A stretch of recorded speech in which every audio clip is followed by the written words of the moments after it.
Երբևէ զգացել եք հոգնածություն ամեն ինչ ինքներդ լուծելու անընդհատ փորձերից։ Կարծես աշխարհի ծանր բեռը կրում եք ձեր ուսերին, բայց ոչինչ վերահսկողության տակ չէ։ Ճշմարտությունն այն է, որ մենք ստեղծված չենք ամեն ինչ մենակ կրելու։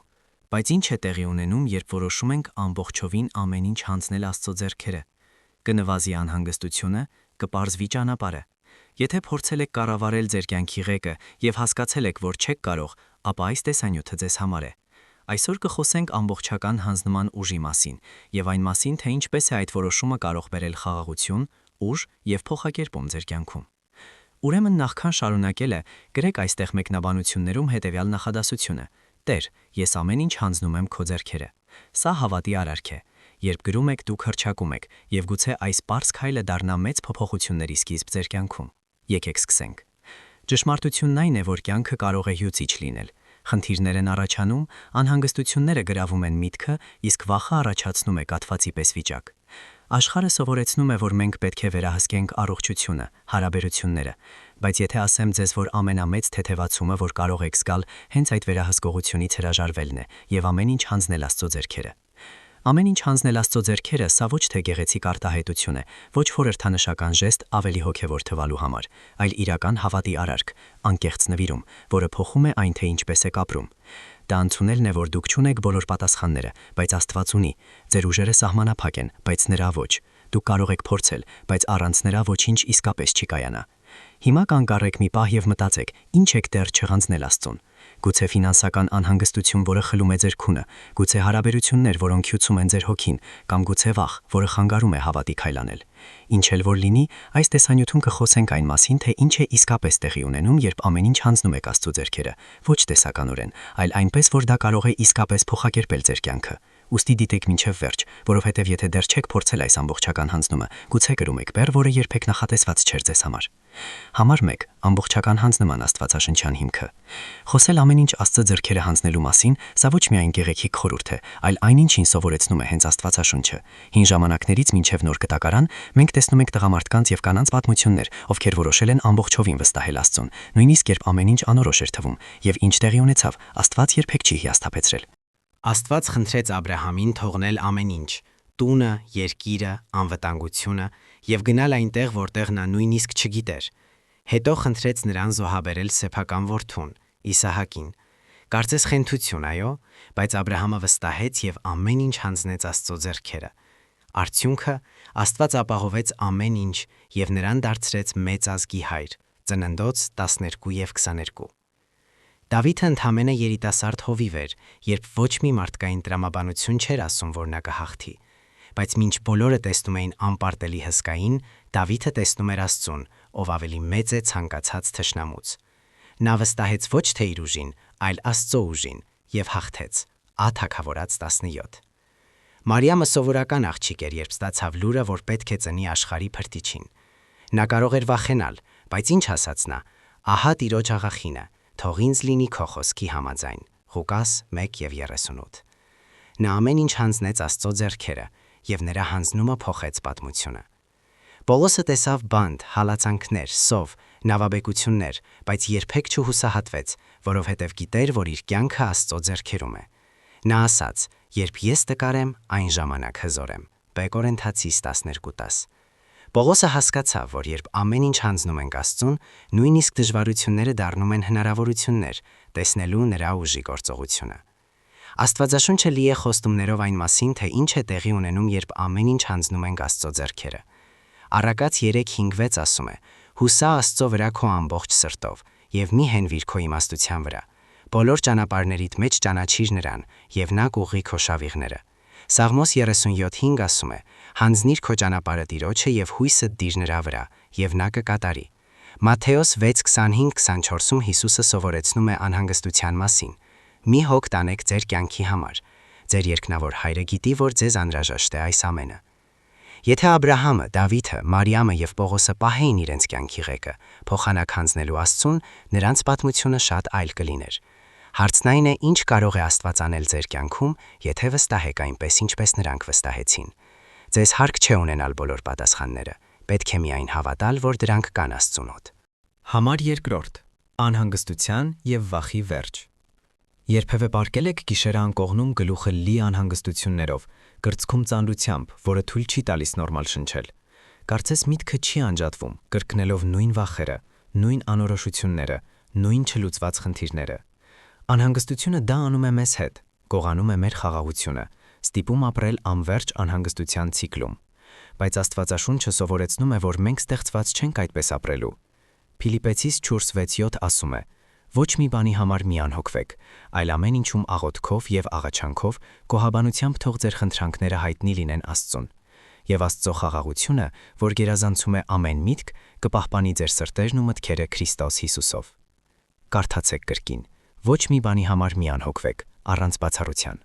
Աստված չի ասում, որ խնդիրները կվերանան, այլ որ նրա խաղաղությունը կլինի ավելի մեծ, քան ցանկացած խնդիր։ Աշխարհը սովորեցնում է, որ խաղաղությունը գալիս է, երբ ամեն ինչ լուծված է, հաշիվները վճարված, առողջությունը կատարյալ, ընտանիքում խնդիրներ չկան։ Բայց այդ խաղաղությունը փխրում է, որովհետև բավական է հակառակ քամի եւ ամեն ինչ փլուզվում է։ Աստծո տված խաղաղությունը այլ է, այն կախված չէ հանգամանքներից, որովհետև գալիս է ոչ թե աշխարհից, այլ նրանից։ Նկատել եք, որ Հիսուսը քնում էր նավակում փոթորկի մեջտեղում։ Աշակերտները հուսահատության մեջ էին, ինչու նա քնում էր, որովհետև գիտեր, որ իրավիճակը վերահսկում է։ Երբ ամեն ինչ հանձնում ենք Աստծո ձեռքերը, նույնը տեղի է ունենում։ Փոթորիկը կարող է լինել շուրջը, բայց ներսում խաղաղություն կա։ Եթե չափից շատ ծանր բեռ եք կրում, փորձեք անել ինչ-որ այլ բան, աղոթեք, ոչ թե որպես մեկը, ով խոսքեր է նետում օդը, այլ որպես մեկը, ով իսկապես հանձնում է։ Գոհացեք նրանից այն ամենի համար, ինչ արդեն արել է, եւ ընտրեք վստահություն, նույնիսկ առանց ամբողջ ճանապարհը տեսնելու։ Եվ աստիճանաբար այդ խաղաղությունը, որը գերազանցում է ամեն միտք, կսկսի լցնել ձեր սիրտը։ Դուք կարող եք չիմանալ, թե ինչպես է ամեն ինչ լուծվելու, բայց գիտեք, թե ում եք վստահում, եւ դա փոխում է ամեն ինչ։ Համար 3. Աստված ուղղում է նրանց քայլերը, ովքեր վստահում են նրան։ Երբևէ զգացել եք, որ կորած եք, կարծես քայլում եք լաբիրինթոսում առանց ելքի, փորձում եք որոշումներ կայացնել, բայց միշտ կասկածով, իսկ եթե սխալ ընտրություն անեմ։ Կյանքը լի է խաչմերուկներով։ Ճանապարհ ընտրելը կարող է վախեցնող լինել, որովհետև չգիտենք, թե ինչ է սպասվում անկյունից հետո, բայց Աստված գիտի եւ խոստանում է առաջնորդել մեզ։ Եսայիա 30:21-ում Աստված տալիս է այս հզոր խոստումը. «Քո ականջները կլսեն բառը քո ետևից, ասելով. ահա ճանապարհը, գնացեք դրանով, երբ աջ շեղվեք եւ երբ ծախ շեղվեք»։ Սա նշանակում է, որ երբ ամեն ինչ հանձնում ենք Աստծուն, մեզ հարկ չէ քայլել խավարում։ Նա խոսում է, նա առաջնորդում է, նա բացում է ճիշտ դռները եւ փակում սխալները։ Շատերը ուզում են, որ Աստված ուղղի իրենց քայլերը, բայց միևնույն ժամանակ չեն ուզում բաց թողնել իրենց կյանքի ղեկը։ Նրանք արդեն որոշել են, փոխանակ հարցնելու Աստծուց ինչ են նրա ծրագրերը, բայց դա հակառակն է աշխատում։ Նախ վստահում ենք, հետո նա ցույց է տալիս ճանապարհը։ Առակաց 3:5-6-ը հաստատում է այս միտքը. «Հուսա Աստծո վրա քո ամբողջ սրտով եւ մի հենվիր քո իմաստության վրա։ Բոլոր ճանապարհներիդ մեջ ճանաչիր նրան, եւ նա կուղղի քո շավիղները»։ Դուք կարող եք ինքներդ ձեզ սահմանափակել, բայց երբ ձեր ընտրությունը հանձնում եք Աստծուն, նա ձեզ տանում է այնպիսի ճանապարհով, որը դուք նույնիսկ չէիք պատկերացնում հնարավոր։ Երբեմն մենք ուզում ենք, որ Աստված խոսի բարձրաձայն եւ հստակ, ինչպես նշան, որ ասում է գնացեք այստեղ, բայց Աստված այդպես չի գործում։ Նա խոսում է իր խոսքի միջոցով, աղոթքի միջոցով, հանգամանքների միջոցով եւ նույնիսկ սրտում առկա պարզ խաղաղության կամ անհանգստության զգացումով։ Հարցն այն է, լսում եք դուք։ Եթե զգում եք, որ ուղղություն չունեք, փորձեք մի փոքր կանգ առնել եւ փնտրել Աստծո ձայնը։ Հարցրեք նրան, կարդացեք խոսքը, անկեղծ աղոթեք եւ պատրաստ եղեք հետևել այն, ինչ նա ասում է, նույնիսկ եթե դա այն ճանապարհը չէ, որը դուք պատկերացրել եք, որովհետեւ մի բան հաստատ է, երբ ձեր կյանքը հանձնում եք Աստծո ձեռքերը, նա միշտ տանում է ձեզ դեպի լավագույն վայրը։ Համար 4. Կախվածությունը նրանից բերում է աջակցություն։ Եկեք անկեղծ լինենք, կյանքը միշտ հեշտ չէ։ Կամ պահեր, երբ ամեն ինչ չափազանց ծանր է թվում, ուժերը սպառվում են եւ հանձնվելու ցանկությունը թակում է դուռը։ Գուցե դուք արդեն անցել եք դրա միջով կամ գուցե հենց հիմա եք անցնում։ Եվ երբ մենք գտնվում ենք այս թուլության վայրում, առաջին բնական արձագանքը փորձելն է ուժեղ լինել։ Մենք փորձում ենք լուծել, դիմանալ, ստիպել ինքներս մեզ շարունակել։ Բայց գիտեք ինչ է սովորեցնում մեզ Աստված։ Իսկական ուժը գալիս է ոչ թե մեզանից, այլ նրանից։ Կորինթացիս 12:9-ում Պողոսը կիսվում է հզոր դասով, որ ստացել է անմիջապես Տիրոջից։ Քեզ իմ շնորհը բավական է, որովհետև իմ զորությունը տկարության մեջ է կատարյալ դառնում։ Եվ ուստի ես շատ ավելի հոժարությամբ կբարձենամ իմ տկարություններով, որպեսզի Քրիստոսի զորությունը բնակվի իմ մեջ։ Տեսեք, թե որքան զարմանալի է։ Աստված չի խնդրում մեզ ինքնուրույն ուժեղ լինել։ Նա ասում է, որ հենց մեր թուլության մեջ է դրսևորվում նրա զորությունը։ Սա կարող է տարօրինակ թվալ, այո։ Ինչպես է Աստծո զորությունը կատարյալանում թուլության մեջ։ Միթե հակառակը չպետք է լիներ։ Բայց մտածեք փոքրիկ երեխայի մասին, ով փորձում է կրել ծանր բեռ, բայց չի կարողանում։ Հայրը տեսնում է դա, մոտենում եւ ասում. «Թող ինձ կրեմ դա քեզ համար»։ Եթե երեխան համարի եւ ուզի ինքը կրել, կմնա հյուծված, բայց եթե թույլ տա հորը կրել բեռը, ծանրությունը դադարում է խնդիր լինել։ Աստված նույնն է անում մեզ հետ։ Երբ մենք ընդունում ենք մեր թուլությունը եւ թույլ ենք տալիս Աստծուն գործել, նա աջակցում է մեզ։ Ինչ է դա նշանակում գործնականում։ Եթե հոգնել եք, խնդրեք ուժ Աստծուց։ Եթե հիասթափված եք, դադարեցրեք մենակ պայքարել եւ հանձնեք նրա շնորհին։ Եթե բեռը չափից ծանր է, հանձնեք այն նրա ձեռքերը։ Հիսուսն ասաց Մատթեոս 11:28-ում. «Եկեք ինձ մոտ, բոլոր հոգնածներ եւ ծանրաբեռնվածներ, եւ ես կհանգստացնեմ ձեզ»։ Եթե փորձում եք ինքներդ ուժեղ լինել, գուցե ժամանակն է փոխել ռազմավարությունը։ Թույլ տվեք Աստծուն լինել ձեր ուժը։ Նա չի հիասթափեցնում, նա չի հոգնում եւ երբեք չի լքում նրանց, ովքեր վստահում են նրան։ Համար 5. Երբ մենք ամեն ինչ հանձնում ենք, գործում է Սուրբ Հոգին։ Երբևէ զգացել եք այդ պայքարը ձեր ներսում՝ մի կողմ ուզում է անել ճիշտը, բայց մյուսը քաշում է սխալ ուղղությամբ։ Երբեմն թվում է, թե մենք ներքին պատերազմի մեջ ենք, փորձելով մենակ հաղթել մեր իմպուլսներին, ցանկություններին եւ թուլություններին։ Լավ լուրն այն է, որ Աստված երբեք չի ուզել, որ մենք այս պատերազմը մենակ մղենք։ Գաղատացիցի 5:16-ում Աստվածաշունչը տալիս է հաղթանակի բանալին։ Ես ասում եմ. «Քայլեք հոգով, եւ դուք չեք կատարի մարմնի ցանկությունները»։ Այլ կերպ ասած, երբ թույլ ենք տալիս Սուրբ Հոգուն առաջնորդել մեր կյանքը, մեղքը կորցնում է իշխանությունը մեզ վրա։ Շատերը փորձում են հաղթել մեղքին եւ ներքին պայքարին կամքի ուժով, փորձում են ավելի լավ լինել, ջանում չընկնել, խոստումներ են տալիս Աստծուն, բայց վերջում միշտ ձախողվում են։ Ինչու՞։ Որովհետեւ մարմինը ավելի ուժեղ է, քան մեր կամքը, բայց այն ավելի ուժեղ չէ Սուրբ Հոգուց։ Հիսուսն ասաց Մատթեոս 26:41-ում. «Հոգին հոժար է, բայց մարմինը տկար»։ Եթե փորձենք մենակ պայքարել, միշտ կպարտվենք, բայց երբ այս պատերազմը հանձնում ենք Աստծուն եւ թույլ ենք տալիս Հոգուն գործել, նա մեզ ուժ է տալիս դիմակայելու։ Մտածեք Արագաստանավի մասին։ Եթե քամին չի փչում, նավը կանգնած է տեղում եւ նավաստուն ստիպված է ինքը թիավարել։ Բայց երբ քամին ուժգին է փչում, ամեն ինչ փոխվում է։ Պարզապես բարձրացրեք Արագաստը եւ թողեք, որ քամին տանի նրան։ Մեր հոգևոր կյանքը նույնն է։ Եթե փորձենք ինքներս թիավարել, հոգնում ենք, բայց եթե թույլ տանք Սուրբ Հոգուն փչել մեր կյանքում, նա առաջնորդում է մեզ։ Ինչպես է դա տեղի ունենում։ Հոգին հիշեցնում է մեզ Աստծո խոսքը, երբ գայթակղություն է գալիս, մտքում բերում է ճշմարտություններ, որոնք ամրացնում են մեզ։ Հոգին մեզ ուժ է տալիս ասելու ոչ այն բանին, ինչին թվում էր անհնար դիմակայել։ Երբ նա վերահսկում է, նա փոխում է մեր սիրտը, խոսքը ոչ միայն չարից խուսափելու, այլ Աստծուն ավելի մեծ ցանկանալու մասին է։ Եթե պայքարում եք մեղքի, թուլության կամ որևէ ներքին պատերազմի հետ, դադարեցրեք փորձել հաղթել մենակ։ Աղոթեք, փնտրեք Աստծո ներկայությունը, խնդրեք Սուրբ Հոգուն վերահսկողություն ստանձնել։ Հաղթանակը մեղքի նկատմամբ գալիս է ձեր հանձնումից, որովհետև երբ ամեն ինչ հանձնում ենք Աստծուն, գործում է Սուրբ Հոգին, եւ նա երբեք չի պարտվում պատերազմում։ Համար 6. Դժվարությունները ամբողջական հանձնման ժամանակ։ Ամեն ինչ հանձնել Աստծո ձեռքերը հեշտ չէ։ Եթե հեշտ լիներ, բոլորը կանեին դա առանց վարանելու։ Խնդիրը այն է, որ ինչ որտեղ մեր խորքում ինչ որ բան դիմադրում է։ Մենք ուզում ենք վստահել Աստծուն, թողնել նրան առաջնորդել, բայց միշտ կա ձայն մեր գլխում, որը ստիպում է մեզ վարանել։ Եկեք խոսենք 3 հիմնական դժվարությունների մասին ամբողջական հանձնման ժամանակ եւ ինչպես հաղթահարել դրանք Աստծո խոսքի հիման վրա։ Առաջինը՝ վախը կորցնել վերահսկողությունը։ Սա գուցե ամենամեծ դժվարությունն է։ Մենք սիրում ենք վերահսկողություն ունենալ։ Ուզում ենք իմանալ, թե ինչ է տեղի ունենալու, երբ եւ ինչպես։ Աստծուն հանձնելը նշանակում է հրաժարվել այդ կեղծ անվտանգությունից եւ ընդունել, որ մենք չգիտենք, բայց նա գիտի։ Բայց ահա ճշմարտությունը։ Վերահսկողությունը, որ մենք կարծում ենք ունենք, պատրանք է։ Հիսուսն ասաց Մատթեոս 6:27-ում. «Ովքեր ձեզանից անհոգ անելով կարող է իր հասակին ավելացնել մեկ կանգուն»։ Այսինքն, անկախ նրանից, թե որքան փորձենք վերահսկել ամեն ինչ, կան բաներ, որոնք պարզապես մեր ձեռքերում չեն։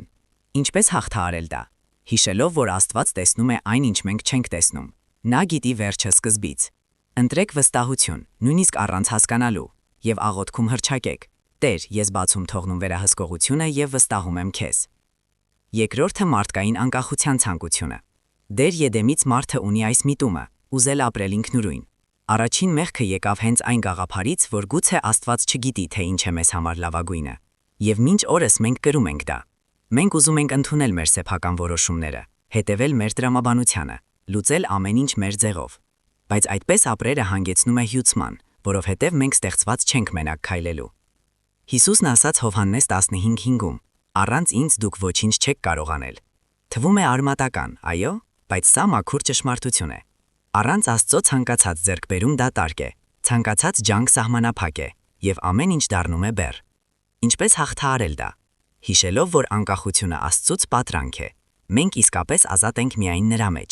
Պահպանեք մշտական աղոթքի կյանք, որպեսզի ավելի շատ կախված լինեք նրանից, եւ ամեն օր խորհեք խոսքի վրա, որպեսզի չընկնեք միայն սեփական իմաստությանը վստահելու թակարդը։ Որովհետև տեսիլքը դեռ որոշված ժամանակի համար է, շտապում է դեպի վերջը եւ չի ստել։ Եթե ուշանա, սպասիր նրան, որովհետև անպայման կկատարվի, չի չեղարկվի։ Սաղմոս 119:105 Քու խոսքդ իմ ոտքերուս ճրագ է ու իմ շավիղներուս լոյս։ Փիլիպեցիս 4:6-7 Բանիմը համար հոգ մի ընեք, հապա ամեն ինչում աղոթքով եւ աղաչանքով, գոհաբանությամբ թող ձեր խնդրանքները հայտնի լինեն Աստծուն։ Եվ Աստծո խաղաղությունը, որ գերազանցում է ամեն միտք, կպահպանի ձեր սրտերն ու մտքերը Քրիստոս Հիսուսով։ Երրորդը՝ պայքարը կասկածի եւ անհամբերության հետ։ Ահա թե ինչի հետ բախվում է յուրաքանչյուր ոք՝ սպասումը։ Երբևէ հանձնել եք խնդիրը Աստծուն եւ որոշ ժամանակ անց առանց պատասխանի սկսել եք հարցնել ինքներդ ձեզ. իսկապես նա գործում է։ Սպասելը դժվար է։ Կասկածը սկսում է աճել, անհանգստությունը ուժ գնանում է, եւ առանց նկատելու մենք փորձում ենք հետ վերցնել այն, ինչ հանձնել էինք։ Բայց ահա ինչն է հզոր. Աստված երբեք չի ուշանում։ Ավվակում 2:3-ում խոսքը սովորեցնում է, որովհետև տեսիլքը դեռ որոշված ժամանակի համար է, շտապում է դեպի վերջը եւ չի ստել։ Եթե ուշանա, սպասիր նրան, որովհետև անպայման կկատարվի, չի չեղարկվի։ Եթե նա խոստացել է, դա կկատարվի։ Եթե նա վերահսկում է, նա գիտի ճիշտ ժամանակը։ Ինչպես հաղթահարել դա։ Ավելի շատ լծվելով խոսքով, քան անհանգստություններով, գոհանալով Աստծուց նույնիսկ նախքան պատասխանը տեսնելը, սա ցույց է տալիս հավատը։ Հիշելով, որ Աստված արդեն հավատարիմ է եղել նախկինում։ Եթե նա հավատարիմ էր երեկ, նա հավատարիմ կլինի նաև այսօր։ Ձեզ հարկ չէ հասկանալ ամեն ինչ, պետք է միայն վստահել։ Ձեզ հարկ չէ վերահսկել ամեն ինչ, պետք է միայն հանգստանալ։ Ձեզ հարկ չէ անհանգստանալ ժամանակի մասին, պետք է միայն իմանալ, որ Աստված երբեք չի հիասթափեցնում։ Եթե նա ձեզ բերել է մինչև այստեղ, նա չի լքի ձեզ հիմա։ Համար 7. Ինչպես դնել ամեն ինչ Աստծո ձեռքերը։ Խոսել ամեն ինչ Աստծուն հանձնելու մասին հեշտ է, դժվարությունն այն է իսկապես դա անել։ Բայց ինչպես հանձնել առօրյա կյանքում, ինչպես անցնել խոսքերից դեպի կյանք, որը ամբողջովին հանձնված է նրա ձեռքերը։ Ահա գործնական քայլեր, որպեսզի այս հանձնումը դառնա իրական։ Առաջինը՝ աղոթքը եւ մերձավորությունը Աստծուն հետ։ Հանձնումը սկսվում է գաղտնի տեղում։ Եթե ուզում եք սովորել վստահել Աստծուն, պետք է ժամանակ անցկացնեք նրա հետ։ Որքան ավելի շատ ճանաչեք մեկին, այնքան ավելի հեշտ է վստահել նրան։ Նույնը տեղի է ունենում Աստծո հետ։ Փիլիպեցիս 4:6-7-ը սովորեցնում է. Բանիմը համար հոգ մի ընեք, հապա ամեն ինչում աղոթքով եւ աղաչանքով, գոհաբանությամբ թող ձեր խնդրանքները հայտնի լինեն Աստծուն։ Եվ Աստծո խաղաղությունը, որ գերազանցում է ամեն միտք, կպահպանի ձեր սրտերն ու մտքերը Քրիստոս Հիսուսով։ Խոսեք Աստծո հետ մենակ։ Հատկացրեք ամենօրյա ժամանակ Աստծո հետ խոսելու համար։ Չի պետք երկար կամ պաշտոնական աղոթք։ Պարզապես եղեք անկեղծ։ Աղոթեք ոչ միայն խնդրելով, այլև հանձնելով։ Ասեք Աստծուն, թե ինչ է ծանր, եւ հռչակեք, որ վստահում եք նրան։ Պրակտիկացրեք լսելը։ Աղոթքը ոչ միայն խոսելն է, այլև լռելը եւ թույլ տալը, որ Աստված խոսի ձեզ հետ։ Երկրորդը՝ խորելը խոսքի վրա եւ հնազանդվելը Աստծո կամքին։ Անհնար է վստահել Աստծուն, առանց ճանաչելու նրա խոսքը։ Ինչպես վստահել նրան, ում խոստումները չգիտեք։ Սաղմոս 119:7 ասում է. «Քու խոսքդ իմ ոտքերուս ճրագ է ու իմ շավիղներուս լոյս»։ Եթե ուզում եք ամեն ինչ դնել Աստծո ձեռքերը, պետք է խոսքը։ Կարդացեք Աստվածաշունչը ամեն օր, թեկուզ մեկ համար։ Թող խոսքը թարմացնի ձեր միտքը։ Կարդալիս հարցրեք. ինչ է Աստված ուզում սովորեցնել ինձ այստեղ, եւ հնազանդվեք Աստծո կամքին, նույնիսկ երբ դժվար է։ Աստված միշտ չի ասի այն, ինչ մենք ուզում ենք լսել, բայց միշտ կասի այն, ինչ մեզ պետք է։ Երրորդը՝ հնազանդության պրակտիկան եւ ամենօրյա վստահությունը։ Հանձնումն առանց հնազանդության հանձնում չէ։ Եթե ասում եք, որ վստահում եք Աստծուն, բայց շարունակում եք ընդունել որոշումներ ձեր ձևով, արդյոք դա հանձնում է։ Արակաց 3:5-6-ը ասում է. «Հուսա Աստծո վրա քո ամբողջ սրտով եւ մի հենվիր քո իմաստության վրա։ Բոլոր ճանապարհներիդ մեջ ճանաչիր նրան եւ նա կուղի քո շավիղները»։ Աստված ուզում է լինել ձեր կյանքի տերը, ոչ թե պարզապես օգնության արագ ծառայություն։ Ցանկացած կարևոր որոշում կայացնելուց առաջ հարցրեք Աստծուն։ Երբ զգում եք, որ Աստված առաջնորդում է ձեզ դեպի ինչ-որ բան, հնազանդվեք, նույնիսկ եթե դա դժվար է թվում, եւ վստահեք, նույնիսկ երբ չի հասկացվում։ Աբրահամը հնազանդվեց Աստծուն, առանց իմանալու, թե ուր է գնում, եւ Աստված երբեք չլքեց նրան։ Համար 8. Վկայություններ մարդկանց, ովքեր փորձել են այս հանձնումը։ Ոչինչ ավելի չի ոգեշնչում, քան իրական պատմությունները։ Աստվածաշունչը լի է մարդկանց կյանքերի փոխակերպումներով, ովքեր որոշել են ամբողջովին վստահել նրան։ Գուցե դուք ճանաչում եք մեկին, ով հանձնեց հսկայական խնդիր Աստծուն եւ տեսավ հրաշք։ Գուցե դուք ինքներդ արդեն ապրել եք նման փորձառություն, բայց մոռացել եք դրա մասին։ Ամեն դեպքում հիշեք այն դեպքերը, երբ Աստված արդեն գործել է։ Եթե նա արել է դա նախկինում, կանի նորից։ Ամեն ինչ դնել Աստծո ձեռքերը միանգամյա իրադարձություն չէ, դա ամենօրյա գործընթաց է։ Աղոթեք, կարդացեք խոսքը, հնազանդվեք, վստահեք եւ հիշեք այնինչ Աստված արդեն արել է։ Սա չի նշանակում, որ ձեզ երբեք չի լինի վախ կամ կասկած, բայց նշանակում է, որ ամեն անգամ, երբ վախը գա, դուք կիմանաք, թե ինչ անել, հանձնել այն Աստծուն։ Եվ վերջում ամենաթեթև եւ ազատ կյանքը, որ կարող եք ունենալ, հենց այն է, որը ամբողջովին Աստծո ձեռքերում է։ Այս պահին գուցե հասկացել եք ինչ-որ կարևոր բան։ Ամեն ինչ դնել Աստծո ձեռքերը ոչ միայն որոշում է, դա ապրելակերպ է։ Մենք խոսեցինք, թե ինչպես է հանձնումը բերում խաղաղություն, ուղղություն, ուժ եւ հաղթանակ մեր պատերազմների նկատմամբ։ Մենք տեսանք, թե ինչպես է գործում Սուրբ Հոգին, երբ դադարում ենք մենակ պայքարել եւ սկսում իսկապես վստահել։ Բայց հիմա պետք է հարցնեմ ձեզ. ինչ եք դեռ չհանձնել Աստծուն։ Գուցե արդեն հանձնել եք կյանքի որոշ ոլորտներ, բայց դեռ կարճած եք մյուսներից։ Գուցե վստահում եք Աստծուն որոշ բաներում, բայց դեռ վախենում եք վստահել նրան մյուսներում։ Եվ ահա ճշմարտությունը. այն ամենը, ինչ պահում եք ձեր ձեռքերում, սահմանափակ է ձեր ուժով, բայց այն ամենը, ինչ դնում եք Աստծո ձեռքերը, գտնվում է նրա անսահման զորության տակ։ Արդյոք արժե հանձնվել։ Անշուշտ։ Երբեմն վստահությունը նշանակում է սпасել, երբեմն չհասկանալ Աստծո ճանապարհները տվյալ պահին։ Բայց մեկ բան կարող եմ երաշխավորել. Աստված երբեք չի հիասթափեցնում, Աստված երբեք չի ուշանում, եւ Աստծո մոտ միշտ կա լավագույնը ձեզ համար։ Ձեր կյանքը ոչ միայն այստեղ եւ հիմա է, այնինչ որոշում եք այսօր, վստահել թե չվստահել, ազդում է ոչ միայն ձեր կյանքի վրա, այլև հավերժության վրա։ Երբ ամեն ինչ հանձնում եք Աստծուն, նա ձևավորում է ձեզ, առաջնորդում է ձեզ եւ օգտագործում է ձեզ ավելի մեծ նպատակի համար։ Նա փոխակերպում է ձեզ, ամրացնում է ձեր հավատը եւ պատրաստում է ձեզ ինչ-որ շատ ավելի մեծ բանի համար, քան կարող եք պատկերացնել։ Որովհետեւ երբ դնում եք բացարձակապես ամեն ինչ Աստծո ձեռքերը, բացում եք ինչ-որ զարմանալի բան, ոչինչ երբեք չի եղել նրա վերահսկողությունից դուրս։